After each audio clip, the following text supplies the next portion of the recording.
Hello, everyone. Welcome to Two Sides of the Same Coin, our podcast. I'm Thurl. This is Roy. Okay, my former twin. We're excited to welcome you again to another episode of Two Sides of the Same Coin. Absolutely. We have a very exciting guest here. We always have exciting guests, but this is a little bit different.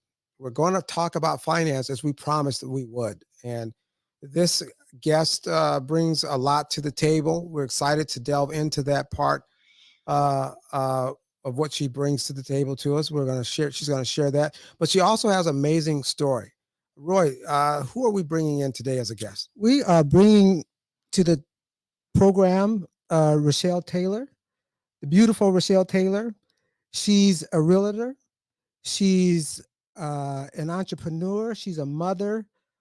She also helped bring the foundation of the nonprofit NARAB to the Twin Cities. We're excited to have her and to hear her journey and all that she does as this wonderful mother and woman. So once again, we'd like to welcome Richelle Taylor. Thank you both so much for having me here. I'm excited. Yes. Okay, now let's just get right in. We'll start off first. We always jump right in. Yes. We'll start off, Richelle. You are a realtor. I am. As well as an investor. Mm-hmm. And obviously successful. And so being a young, ambitious woman in this field, let's go back first to where you came from as far as getting your realtor license and so forth. Let's start with that. Let's hear from you. So I started off, I actually got my real estate license when I was 18. I was in Raleigh, North Carolina, getting my degree in business. I was always, in my mind, going to be a rich, successful business person. I didn't know at 18 how I was going to get there, but a business degree seemed like a good start. Mm-hmm. So I was there, and the person that I was dating at the time stumbled into a real estate office looking for a bathroom. If you know any realtors, that is the beginning of you owning your own property or several. Right. Okay. So that's what he did. He went in there and they said, "Hey, what are you doing? You should buy a house." He came home and said, "We should buy a house." I said, "I think that sounds like a good idea." Were you 18 then? I was. Oh, okay. Buy a house at 18? And you're in North Carolina? I was in Raleigh. Yeah. Okay, Raleigh, North Carolina. I was actually studying to get my bartender's license. So you could get your bartender's license at 18 or I could be a realtor. And so I decided to stop the bartending route and I got my license. I bought my first house. Whoa. Slow down. How old? 19 and you bought your first house? Mm-hmm. Okay.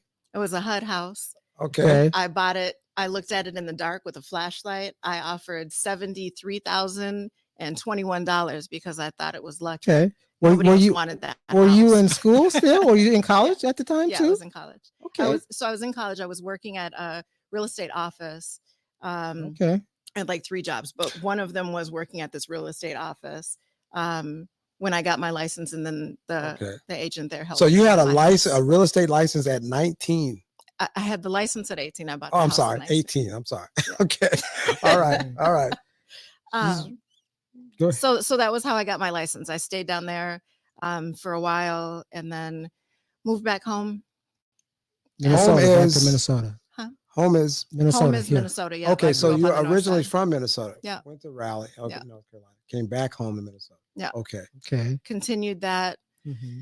I've stayed in that industry basically my whole life. Let me jump in real quick about this. Roy and I have been homeowners and built homes together. I'm not together, but apart. Even on the same 2 blocks from each other. A block from each other. Twins. So we kind of know a little bit about the game. But how was Raleigh, North Carolina different than Minnesota when you came back in real estate? Or was there a difference? So it was the most pivotal. Because growing up in North Minneapolis. Okay. So you grew up in North Minneapolis. I grew up on the north. Yeah. North side. North side. Okay. All right. All day. Okay. And so what was interesting was even I had the privilege when I was there that I didn't really know was a privilege at the time. I didn't know the degree of the privilege. But through some series of being chosen, different programs that they offer in schools, I was chosen to do like an internship with a law firm. And when I was interning at that law firm, the Black Bar Association met here, the Mm. National Black Bar Association. Okay. I was working in an office with Jeff Hassan and Keith Ellison. Okay. Okay. Okay. I think I And heard a couple of the names So before. the privilege, Yeah. like All the right. story is interesting because there's been so much just alignment Mhm. that I really cannot take credit for. I will take an opportunity and run with it, but there was a lot of alignment. So Black Bar Association happened to meet here when I was, in high school. And so I had that lens of being able to see what that looked like. Coming from North Minneapolis, coming from Minnesota, you don't see Black people. That's you right. didn't. I like to think that we are different now. Mhm. But I didn't see Black people in ownership. I didn't see Black people in power. I didn't see Black people doing that, with the exception, obviously, of the wonderful people that I worked with at that law firm. Right. But so seeing that, I had the opportunity to meet Willie Gary there. They just did a documentary on him, or he just made a movie. Okay. Jamie Foxx stars in it. Yeah. And Mhm. so meeting him was a big part of why I ended up going to Shaw. Getting my real estate license, and seeing the people there was completely different. Everybody in Raleigh, to my eyes, was Black and owned their own business. Right. Everybody, That's the South. everybody. Yeah. Well, let me ask you So- this question real quick. Mhm. It's the South, and did you see segregation? No. Because the way I think of the South sometimes is that Black people, us as Black people, got into ownership because we were denied access based on segregation. Mhm. So you didn't see that or experience that? I mean, I guess I didn't look at it that way Okay. because it was all Black all around, and that Mhm. didn't bother me. Okay. Right.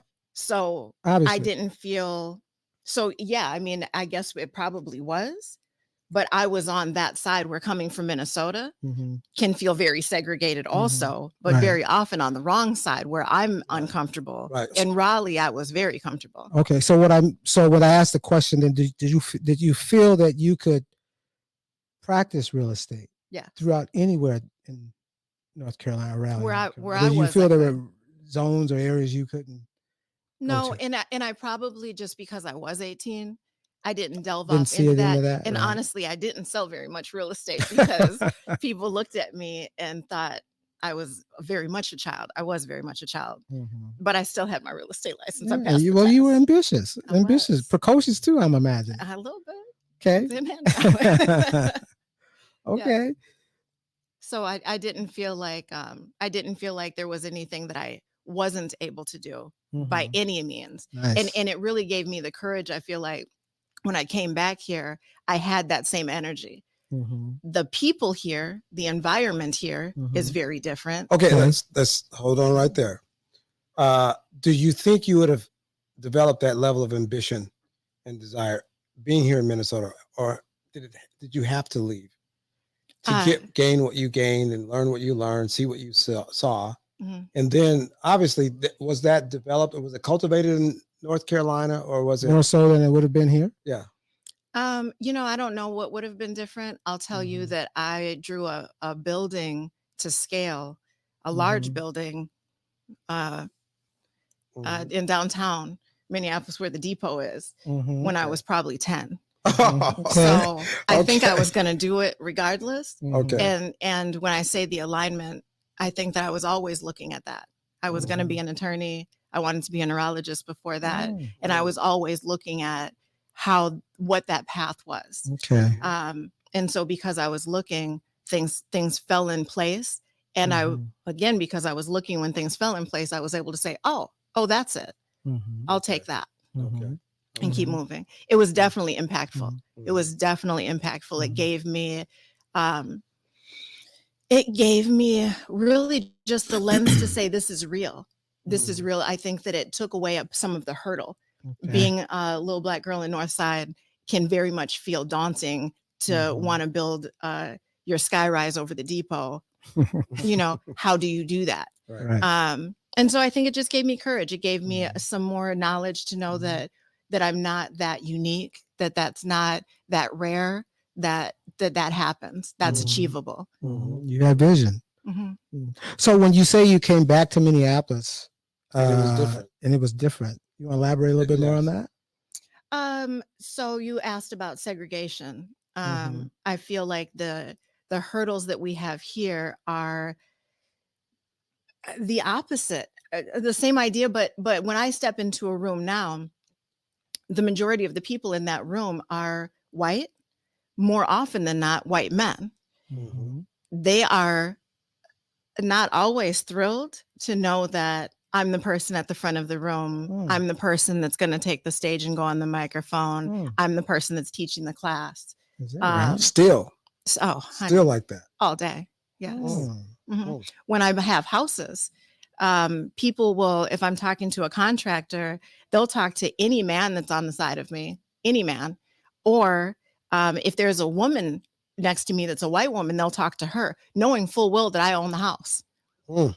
It Is that just, right? I feel like it bothers their spirit a little bit sometimes. Do you confront them about that, or do you just sort of just go along with it? No, no, I don't. I'm paying the bill. I'm paying the invoice that's being sent to me, and I own the house. Mhm. So what they think of it is Do really you neither feel a here nor there need to me. to express yourself in that situation or let them know? They know it's mine. They know. Mhm. Okay, They know, Mhm. and that's enough. that's Mhm. enough. You So know, you do it's s- enough when I take the microphone and go to the front of the stage too. Like it's enough. You can Okay. feel the way that you want to feel about it, but it doesn't Well- impede me being up here. Well, do you feel, because again, to draw the comparison to what you experienced in Raleigh and versus Minneapolis, Mhm. cities, uh, Minneapolis is still relatively small Mhm. in terms of the outreach for us as Black people. Mhm. We only get so far out there, and then it's just a sea of white. Mhm. Okay. Mhm. Again, when you get in North Carolina, in Raleigh, you've got big, vast communities of African Americans Mhm. thriving, Mhm. doing their thing. Mhm. And so when you come back to Minneapolis and you try and mix in with opportunities to advance your real estate empire and investment in your portfolio, Mhm. it bleeds out into the more of a white community because there's such a small Black community that is relative to Raleigh, Sure. Raleigh, Yep. North Carolina. You get what I'm saying? I do. So more than likely, you're going to run into white territory. And I guess that goes back to the question I asked from the beginning, early on rather, when you were talking about, I asked you about your experience within the North Carolina and Raleigh. Did you have any problems when you went to try and venture further out into more of a white community? Would you have gotten the same kind of pushback the way you feel you get now in Minneapolis? Because Minneapolis is still relatively small when it comes to us as Black folks trying to expand. You got North Side, Minneapolis, and then you got a couple of suburbs here and there we might bleed out into. But it's still pretty much predominantly North Side is what the representation of Black America is. North and South side. Yeah, well, a little bit of South, but yeah. So No, I mean, I don't, even here, I don't feel like it impedes me. right.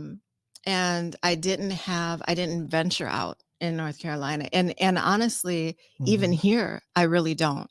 Um, I think that, the majority of my network is Black. The people that I contract with are Black with purpose and intent.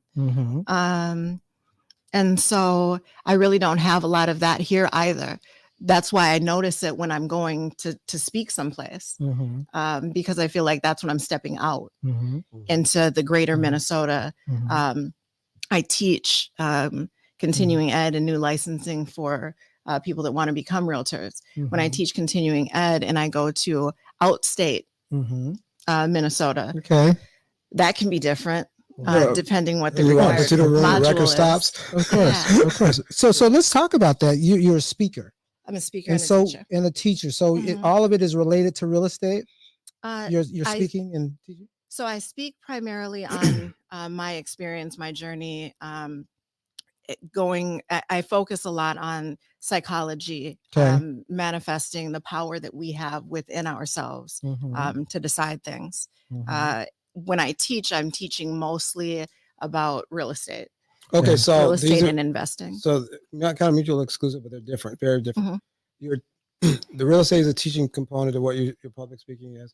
Talk to us a little bit about what the other part of what you're teaching in terms of not teaching, but speaking to about. your journey. Yeah. So you mentioned when I went to North Carolina.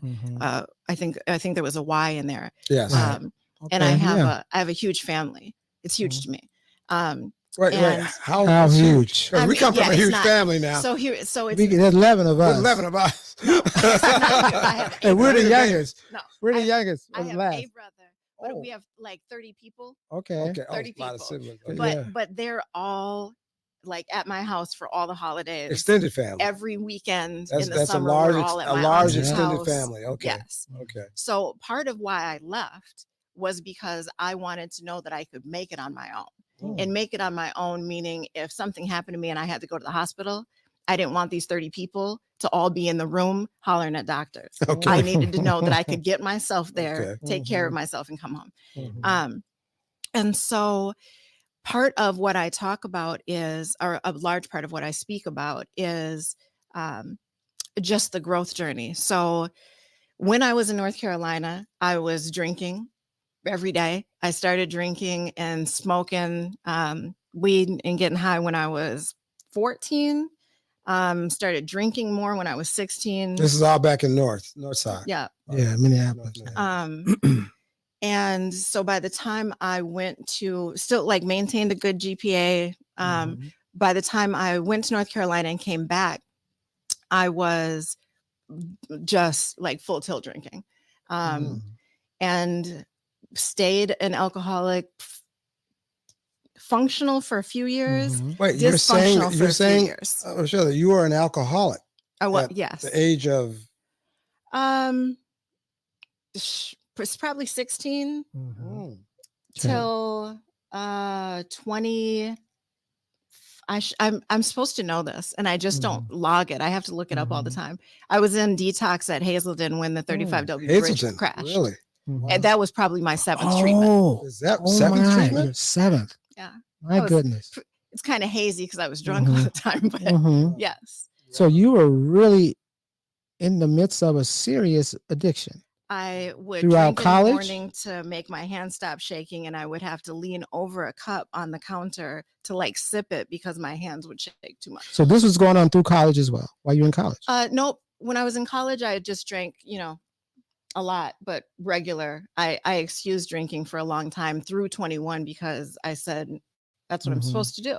Were you drinking beer or was it hard liquor? Drank or vodka. No, vodka. Okay. no alcoholic drinks. Okay. I'm just okay. What kind of question is that? I'm just putting it out there. Nasty vodka too, because it gets expensive. Nasty I was vodka, drinking huh? 3-2 beer all day. No. Car cop. Yeah. No, we've had a friend who passed away Okay. from excessive beer drinking. Yeah. Okay. Yeah, but he was drinking more than beer. Okay, go ahead.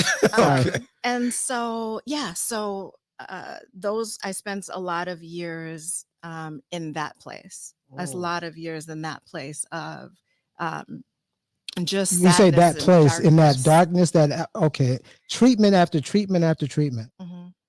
Treatment So were after you- treatment, detoxes. were some of it 1800 forced treatment, or Chicago, was like I that- knew all the detoxes. Was it forced treatment or volunteer treatment They or a combination?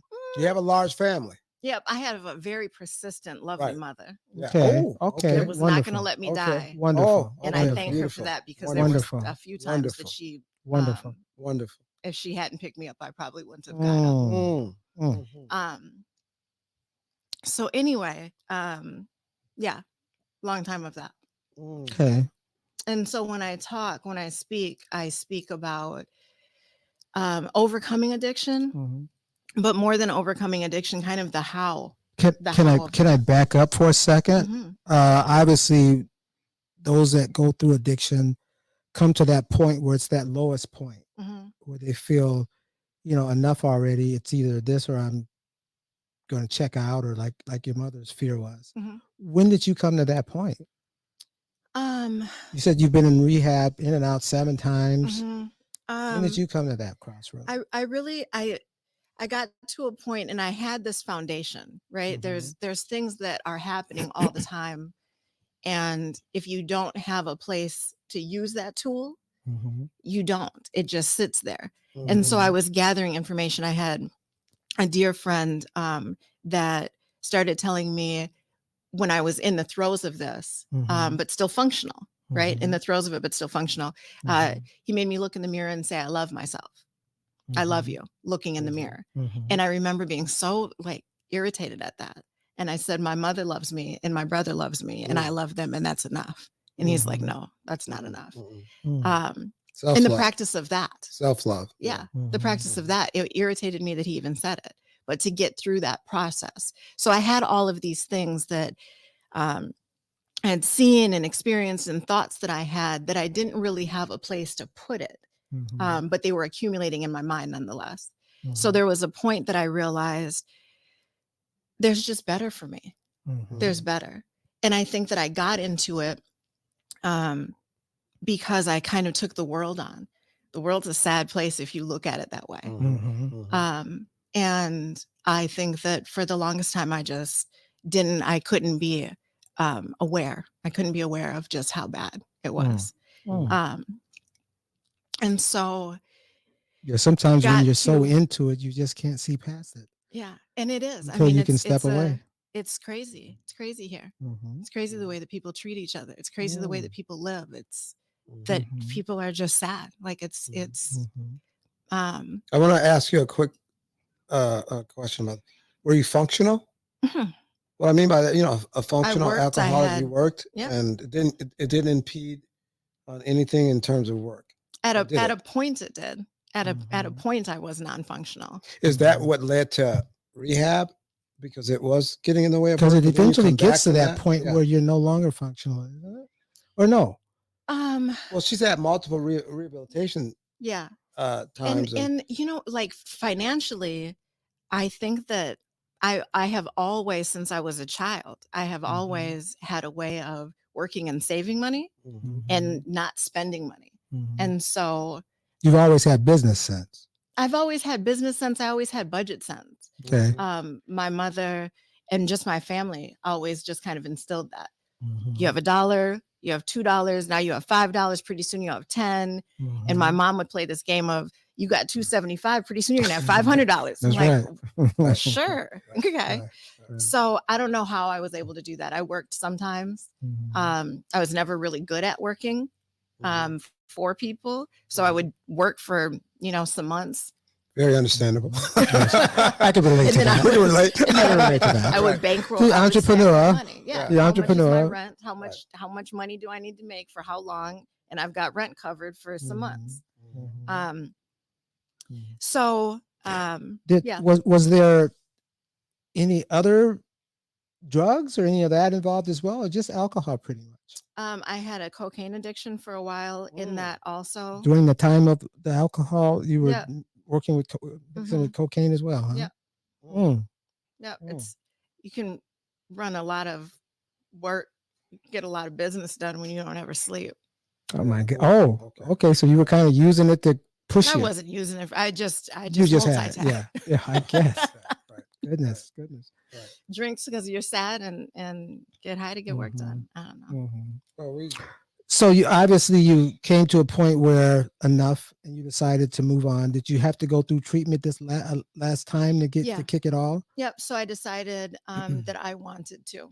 I wanted to just have a life. I wanted to have kids. I wanted to get married. I wanted to do my life. And before that, I just was very comfortable with the idea that mine would just be a sad story, that people would tell a sad story about how much she could have done and how great and all of the things that people say when young people pass too soon. And you were okay with that for a time? I just knew that, when you're in the just what it was going to be. It's And a it was different just going mindset. to be my story. Everybody has a story, right? Absolutely. That was going to be my story. And so I decided I didn't want that to be my story. What was the trigger for you deciding that wasn't going to be your story? What was that? I mean, we talked about the low point, but something. So looking in the mirror. So there's the point at which I decided that I wanted to go to treatment, and I went to Hazelden. In that time, my mom would come and like hang out with me. Inpatient, right? During the day. Yeah. Of course. Oh yeah, I did the outpatient thing. That was ridiculous. Right. Sure, I'll come. And so I got to Hazelden and I had this prayer book that she had given me when I got out of detox. And I went and sat on this lake and opened up this prayer book. And the first thing that I turned to was something roughly stating, Lord, I'm not what I want to be. I'm not what I'm going to be. I'm not what I ought to be. But thank you, Lord, that I'm not what I used to be. Mm. And in that moment, Mm. I decided that used to be Mhm. was that moment previous. Mm. And this new thing is this moment forward. Beautiful. And it has been. Mhm. And it was Beautiful. just a change of mind. It was, Right. I'm done with Mindset that. change. And part of the change of mind that I talk to people about is it's not important. I decided I took the power away from it. I Mm. decided that I didn't need it, that it Mhm. didn't serve me, Mhm. and that anything else that I was going to tell myself was an Mhm. illusion and a lie. Mm. And so I just decided that I Mhm. didn't need that. It wasn't important. How long have you been sober? No? Oh, this is the thing that I'm supposed to remember. It's like 17 years. Oh, goodness. 16, 17. My daughter is It's 14. definitely in your rearview mirror. Yeah. My daughter is 14. So Wonderful. Okay. So being an entrepreneur, realtor, investments and those things, do you feel you can draw from overcoming the addiction to help you close deals, to help you be, to have that stick to itiveness attitude, to get what you want to get accomplished, close that deal, so you can draw 1000%. from that. So it's been able to, you've turned that negative into a strengthening positive in terms of how you attack business. I just feel very unstoppable. Oh, look at this. Okay. I feel like if I can do that, Yes. and You can and do not even anything. consciously, I didn't think about Mhm. it until you just asked me. Okay. But as you asked me, I'm nodding my head like, yes, absolutely. That's what we're here to do. Bring it out in you. If I can do that, if I Yeah. can do that, Okay. yeah. Wonderful. And Wonderful. it's an internal power, and that's why when I talk to people, that's what I talk to people about. That's what I talk to audiences about. Mhm. Is there's an internal power and a fortitude and a will that we have Mhm. that starts just with an idea, that starts with a Mhm. who are you and what is your want. If there is Mhm. something that you have that has passed through your mind Mhm. that I would like that, I'd like to do that, I Mhm. could do that, I should do that, I want that. Okay. That's yours. Okay. And if you know that, then you can do it. Mhm. And I know that. And I Mhm. do it all the time. Okay. So when you're speaking, obviously you're saying things that go well beyond real estate. Mhm. It's about personal development. Mhm. And that person finding that will within them to try and go for what they want to go for, overcome whatever it is that's troubling them, that's ailing them. Mhm. So do you share a lot of this journey as far as what you went through when you do go and speak? Yeah. Or is it so obviously it's not just real estate. You use what you went through your real estate talks as well, Mhm. to talk about life in general, the wholeness of becoming the best person you can be under the circumstances. That's exactly the language that I use Is too. that right? Yeah. Okay. Your All best right. self. Okay. That's it. Yeah, I talk Mhm. about it, and in real estate also. I mean, anybody that's done any real estate, you Mhm. included, just building a house takes some Mhm. fortitude and some persistence. Yes, Right? You want absolutely. to burn it Oh up, yeah. throw it away. Oh yeah. Yeah. And so in working Upgrades, with all that people stuff. in any kind of entrepreneurship, it's not easy. It doesn't go well. Mhm. You know, Mhm. there's way more hard times Mhm. than there are good times, Mhm. but you fight through it to get to the good times. Mhm. And you fight through it to get to the good times because you Mhm. have to. I said I was never very good at working for other people. I'm not. People talk about how hard it is to be an entrepreneur, and it is absolutely, but it is harder for me to get up and go to somebody's job and get told what to do all day. Yeah, Same it's here, an same here. entrepreneur. I can't run that. I don't want to go into my story, but I know exactly what you're talking about. I know exactly what you're talking about. I made up my mind in my early 20s. I was going to own my own businesses. Yeah. So I've always thought that way and I'll never stop thinking that way. Yeah. That's who I am. I think there's two kinds of people. And I try to let people off the hook also when I'm speaking, that everybody doesn't need to be an entrepreneur. No, There's this everybody's there's this not meant. idea now- Everybody's not Everybody's meant not to be meant an to be an entrepreneur. No, but there's this idea now, don't you feel that it's talked about all the time that people ought to, that you should just start your own business. You should just do this. And you should just do that. I'm like, that's not, everybody doesn't need to do that. No. You can do what you do. And I was just and telling be, my and be friend, very successful and not be an entrepreneur. If I had known going to college that people were going to be having student loans forgiven and we're going to be able to work from home, I would have went a different route. Right. You know, I didn't know that there weren't work from home jobs when I was deciding, and here I am. So wonderful. So what's this organization called NARAB? Tell us about that. You brought it here, but it's been around well before you and I were here. Yes. So NAREB is the National Association of Real Estate Brokers. It was established in 1947 because Black people could not have a real estate license through the National Association of Realtors. So by becoming a member of NAREB, you become a real Hold on 1 second. You said something. They couldn't? They could not allowed. Yes. Really? Women was that a law? Was there a practice? Was it on the books? Or just an unspoken type? I don't think it was. I don't think it was on the books, but there is a great number of. Because some people will say, "Oh, that wasn't." What are you talking about? Really? No, they just wouldn't let you get in there. It's like going over to. Well, it's kind of like redlining in real estate, and when they talk about that, homeownership and things like that, in terms of loans and things like that, that affect different communities. Yeah, you couldn't get. Yes. Yeah, it's unspoken. Some of it is unspoken. The redlining was actually in a book. Those were actually documented. There's in the deeds. There was, there's HUD had a book that said, here's what you can and cannot do. Here are the people that you can and cannot lend to. Here are the people that can and cannot. Was it live in this house. definitive based on color or based on income status or anything like that? It was because some things can be subtle. It said Blacks, Jews. Really? Yes. Jews as well. Really? It had a list of people. Is that right? Anybody that was Black or brown was not allowed. There are a number. I mean, a vast majority of deeds now in the Twin Cities that have restrictive covenants in them still that say who can and cannot live in these. These are not color-based or ethnic. Yes, sir, they are. No. What? Yes. In Minnesota? Yes. Today? Covenant-based, that's it? No. You're going to have to name them areas. We got to get some. They're in got to get some signs over. And show up. What? They're in deeds all over. And if you give me a second, I'll think of what the we've done a lot of work with them. How is this possible though? So it's the way that deeds work. They were like I teach this class. I don't want to take up the whole. I don't want to teach the class. No. Come on, girl. Come on. Tell us. We inquiry minds. We got that. No, I didn't know that. It goes along with the loans and the redlining. So when people were coming back from the war and they were trying to get soldiers into houses to get them stable and get them set up, they started building suburbs.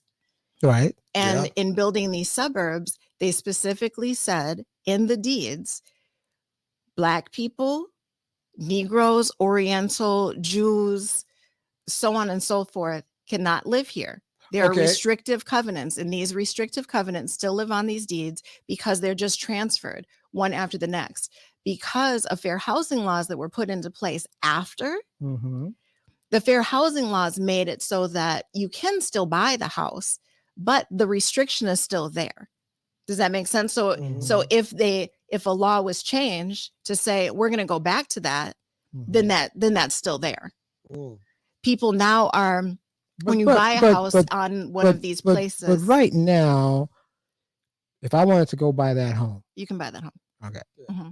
The deed may have something on there, but I can step all over that and buy that home. And so if you ask your realtor or your title company notices it, there's new language that you can have added to it. I was one of the people that fought not to have it removed, but to add language that says, why didn't you want it removed? Because people would never believe it. You didn't believe it. And so if we take it away, people in very short order would say that never existed. Right. And I want people to know, yes, it did exist, and it existed not and very still long exists. ago. Yeah. It's relevant. Interesting. I had no idea. No. I mean, well, you go through life, you don't think that. I mean, you think. Realtors don't know. Right. We have to take fair housing every year. And people still don't know because we talk about the same things over and over. Now they know because we've done a series of required modules every year. Realtors have to take continuing ed to maintain their license. And we've been able at the state level to make the required modules for the last 2 years be specifically on those things so that all the realtors in Minnesota are aware of what these restrictive covenants were, where they came from, the impact that they made. And it goes to show now why we still have the highest disparity between Black homeowners and white homeowners, highest disparity of income, of education between Black and white in Minnesota. Do you think that's, I'm not going to say by design because that's just too forward on that. But it's definitely with purpose and intent. It's definitely systems. Yeah. But it's not an accident. Right. It's not an accident. But the way things are structured now, I mean, if you are able with income, career-wise, obviously you have to go through the necessary process of qualification. As an African American or a person of color in Minnesota, you can move anywhere you want to, though, can't you? Yes. You can't. You can. Yes. Get a good realtor. But a good realtor. Okay. You can. There's battles we're fighting all the time. Real estate is not unlike the rest of life. We're not done. Yeah.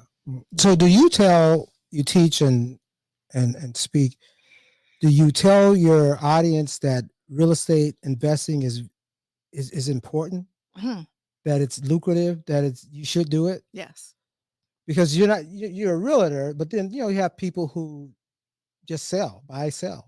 They just help buy and sell homes. Yes. But they themselves don't invest necessarily. Right. I know people who been doing real estate for years and have never themselves invested in property. Yeah. Other than maybe their own home. Yeah. But you think that it's imperative or important, well, maybe imperative, I don't know, to invest as well. Yes. Is that right? As a way of acquiring wealth. Yeah. So and why? Real estate is the number one way to build wealth in this country. Yeah, so always has that been. are wealthy. Rich Dad, Poor Dad. That book. Sure. We all read it. Yeah. Yeah. People that are wealthy in this country own real estate. Right. Bottom line. Right. And for Black people, it is super important because for a lot of us, it's the first thing that you have. For everybody, it's the biggest investment that you have. Your home, yeah. But for us in particular, because we've been intentionally, systematically forced out, prevented from ownership, the wealth accumulation that we haven't had for all of those years is super evident, right? And just the state of Black affairs in this country, again, particularly in Minnesota. And so, yeah, I think that it's really important to own real estate. Number one, for the stability of it. And then to be able to leverage it, to be able to move on.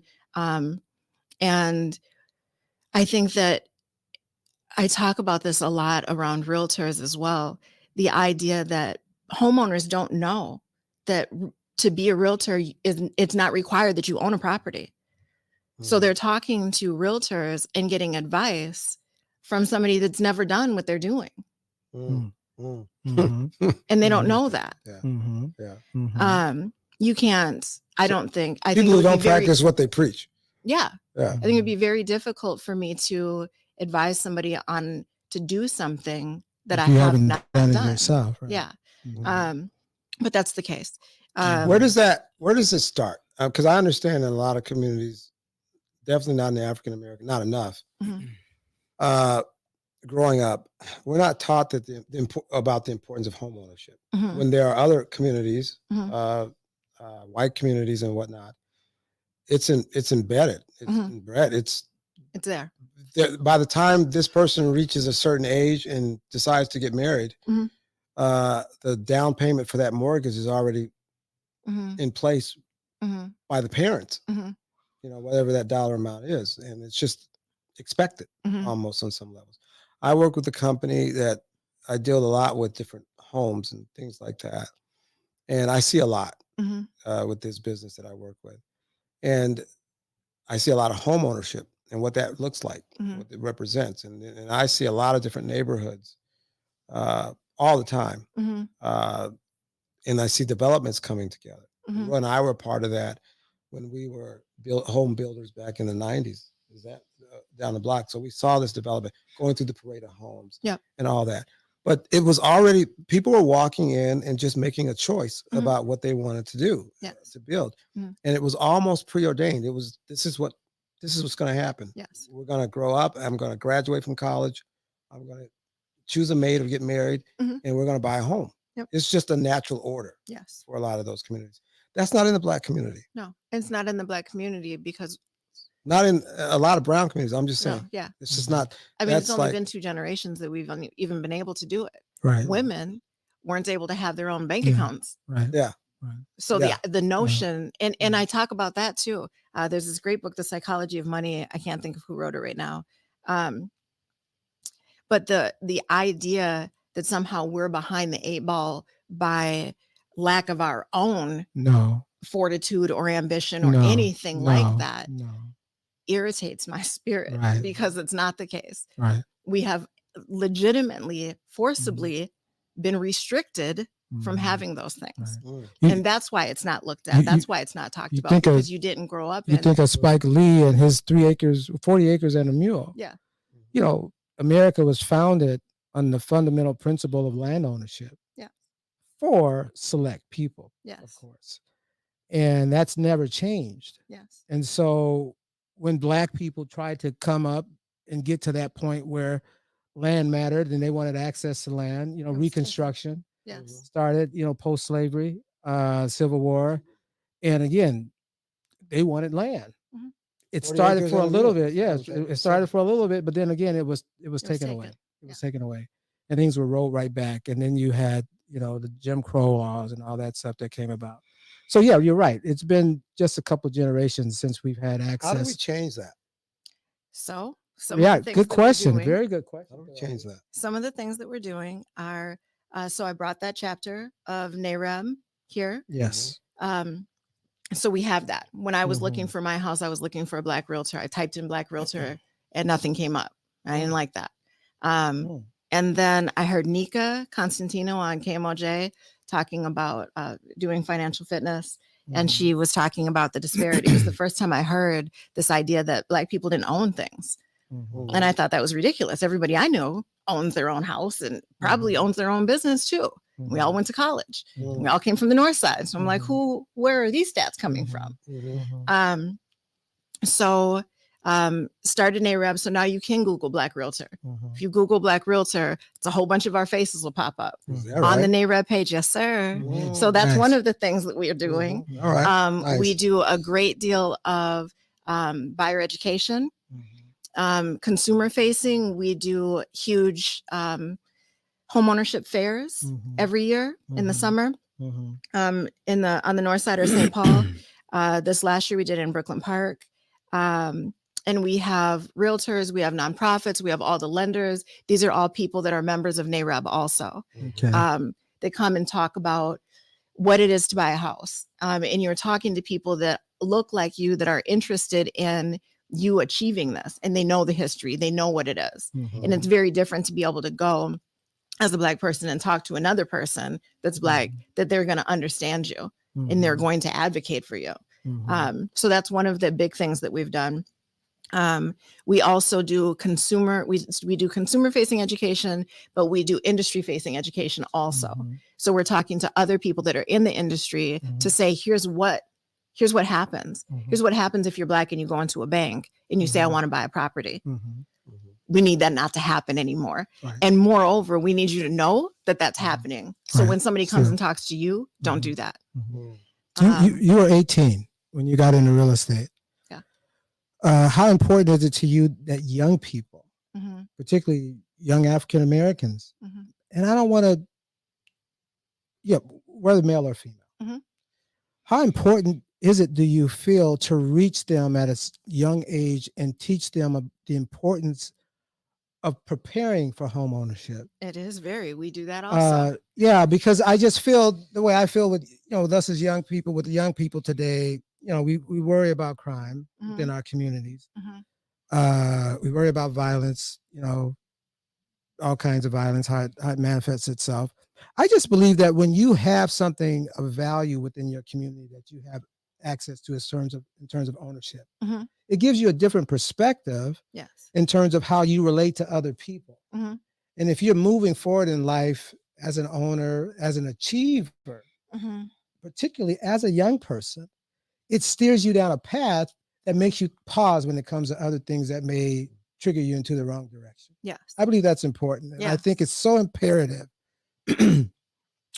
for us as leaders in the community Mhm. to reach out to Black people, because I learned at a very young age that ownership mattered. Mhm. Ownership gave you direction. Mhm. Ownership gave you a sense of who you are, a sense of purpose. Mhm. And so I never got caught up in going in the wrong direction Mhm. because I had goals Yes. and I had things that I envisioned I was going to try and accomplish. And a Mhm. lot of those I did. Mhm. So I didn't want to get in any situation that was going to derail that. And I Sure. think that's so important to put in the young people today, to Mhm. give them that sense of direction and ownership. Mhm.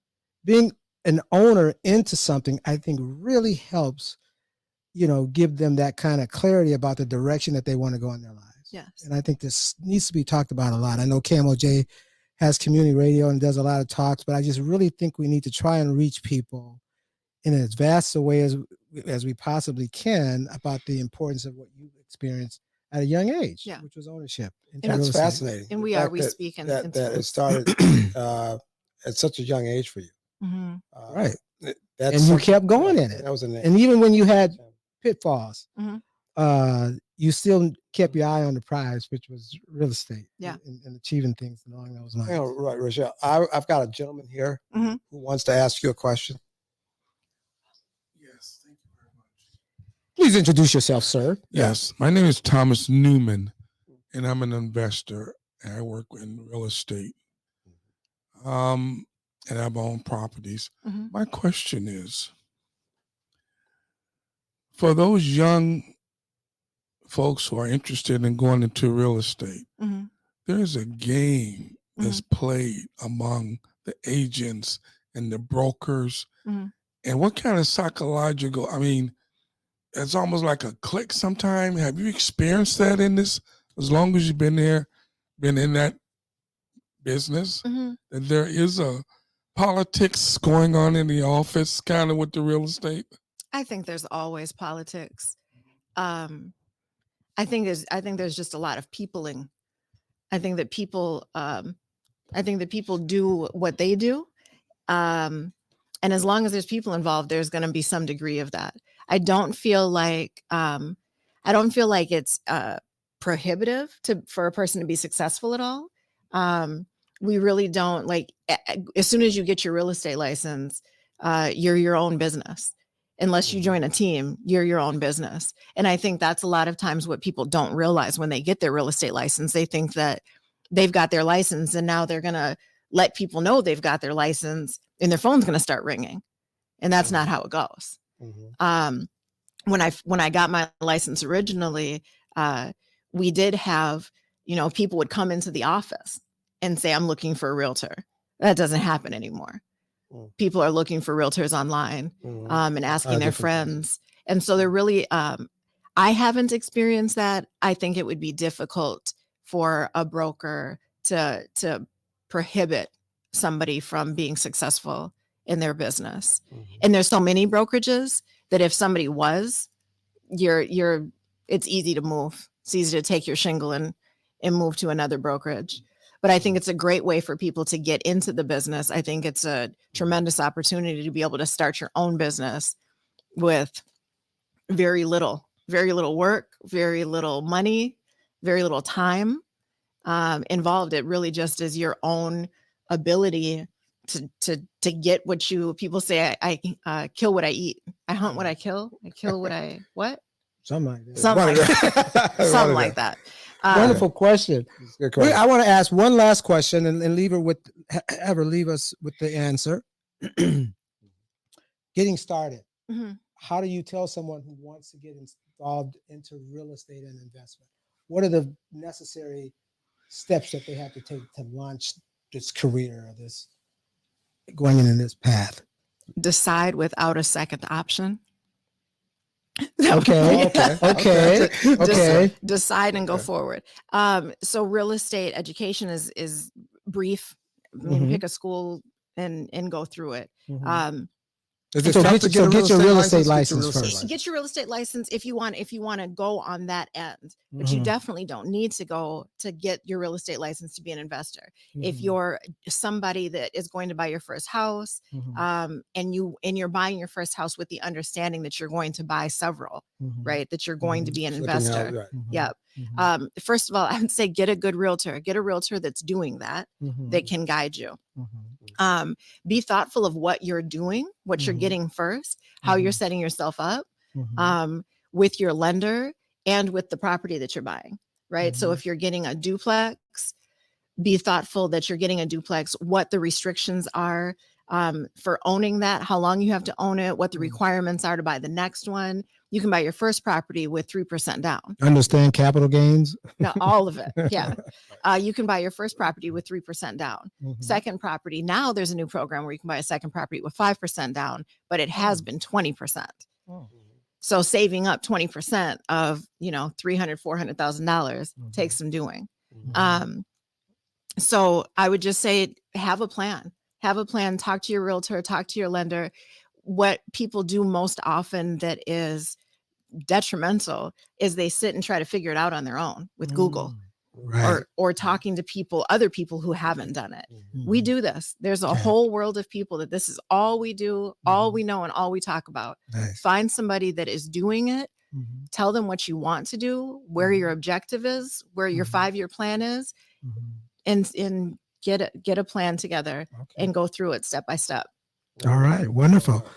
Again, we'd like to thank the lovely Richelle Taylor for being with us, gracing us with her appearance, It's giving been us her very- wisdom, and we would very, love to very have you informative. back. Because Yes. I just feel real estate Yes. has got to be an ongoing thing. I think we all need to learn more about it, and particularly trying to reach the young people.